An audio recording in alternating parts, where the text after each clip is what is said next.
সকলকে শুভেচ্ছা। পরিবার পরিকল্পনা পরিদর্শিকা পদের যে ৭,৬০০ পদের রেজাল্ট এটি আটকে ছিল, সেটি কিন্তু ইতিমধ্যে আপনাদের জন্য সুসংবাদ যে এটি দ্রুত আদালতের নির্দেশ হয়েছে। রেজাল্টটি যাতে ভাইভা পরীক্ষার রেজাল্টটি প্রকাশ হয় এবং এদের নিয়োগ কার্যক্রম দ্রুত শুরু হয়, আজকে সে বিষয়ে জানাবো। তো ভাইভা রেজাল্ট কিন্তু ইতিমধ্যে আপনাদের রেডি হয়ে গিয়েছে। আপনারা যে কোনো দিন রেজাল্ট প্রকাশিত হতে পারে এবং আপনাদের নিয়োগ কার্যক্রম কিন্তু শেষ হবে খুব তাড়াতাড়ি বলা যায়। খুবই দ্রুত সিদ্ধান্ত আসতেছে, খুবই ভালো সিদ্ধান্ত।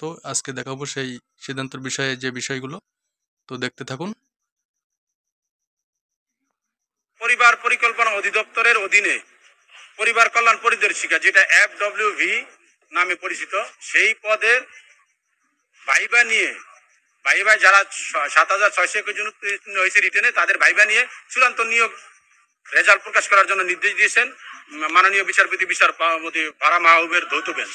এই বিষয়টি ক্লিয়ার করলে 10ই মার্চ 2020 সালে পরিবার পরিকল্পনা অধিদপ্তর এই FWB পদে নিয়োগ বিজ্ঞপ্তির সার্কুলার দেয়। আজকে যারা রিট পিটিশনার সহ সারা বাংলাদেশে তারা আবেদন করে, আবেদনের পরিপ্রেক্ষিতে রিটেনে অংশগ্রহণ করে।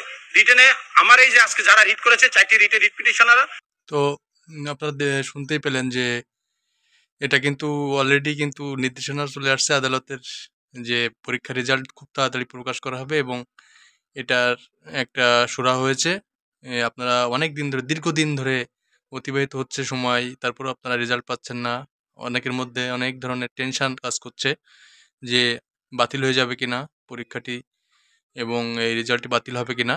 তো তাদেরকে বলে রাখি, অবশ্যই এটা কিন্তু রেজাল্ট খুব তাড়াতাড়ি প্রকাশ হবে। আপনারা শুনতে পাচ্ছেন সেই আইনজীবীর বক্তব্য এবং আপনারা সে বিষয় নিয়ে আরও বেশি জানতে পাচ্ছেন তার কথার মাধ্যমে যে কিভাবে এই রেজাল্টটি প্রকাশ হবে এবং কবে নাগাদ হতে পারে, সব বিষয়ে তিনি বিস্তারিত বলছেন এবং রিট পিটিশনের মাধ্যমে যে সুরা হয়েছে সেটির বিষয়ে তিনি বলতেছেন। আরও শুনুন। তারা সবাই রিটেনে উত্তীর্ণ হওয়ার পরে ভাইভায় অংশগ্রহণ করে।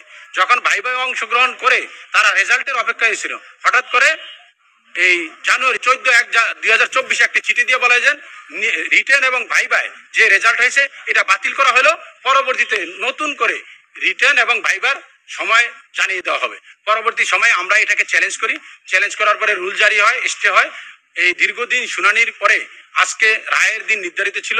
আজকে উভয় পক্ষকে শুনে আমাদের পক্ষে সিনিয়র আইনজীবী আহসানুল করিম এবং সৈয়দা নাসরিন জ্যোতিময় বড়ুয়া উপস্থিত ছিলেন। আমাদের পক্ষে এবং পরিবার পরিকল্পনা অধিদপ্তরের পক্ষে আইনজীবীদেরকে শুনেছেন। অতিরিক্ত অ্যাটর্নি জেনারেল ছিলেন। সর্বসম্মতিক্রমে সিদ্ধান্ত হয়েছে যে ৭,৬০০ জন যারা রিটেনে উত্তীর্ণ হয়েছে তাদের শুধু পুনরায় ভাইভা নিয়ে 3 মাসের ভিতরে নিয়োগের রেজাল্ট প্রকাশ করতে হবে। যারা তো শুনলেন সেই বক্তব্য। আপনাদের খুবই আশার সংবাদ, খুবই খুশির সংবাদ এবং আপনাদের হতাশা হওয়ার কোনো কারণ নাই। খুব তাড়াতাড়ি কিন্তু এই রেজাল্টটি প্রকাশ হতে যাচ্ছে এবং আপনারা পেয়ে যাবেন এবং আপনাদের জন্য এটা খুবই একটা আশাব্যঞ্জক ব্যাপার যে দীর্ঘদিন পরে এই ৭,৬০০ পদের পরিবার পরিকল্পনা পরিদর্শিকা পদের যে রেজাল্ট এটা প্রকাশিত হচ্ছে এবং আপনারা খুব তাড়াতাড়ি জয়েন করতে পারবেন। নিয়োগ বিজ্ঞপ্তি দিয়েছিল এখান থেকে 4 বছর আগে, আরও আপনাদের রেজাল্ট দিতে দিতে 4-5 বছর কেটে গেল। তো অনেক দীর্ঘায়িত হয়েছে, অনেক সময় অতিবাহিত হয়েছে, তারপরেও কিন্তু অবশেষে এই রেজাল্টটি প্রকাশ হতে যাচ্ছে। এটা খুবই একটা ভালো খবর। তো কেমন লাগলো ভিডিওটি অবশ্যই জানাবেন আর ভিডিওটি অবশ্যই শেয়ার করবেন, লাইক করবেন, আমাদের চ্যানেলটি সাবস্ক্রাইব করে সঙ্গেই থাকবেন। ধন্যবাদ সকলকে।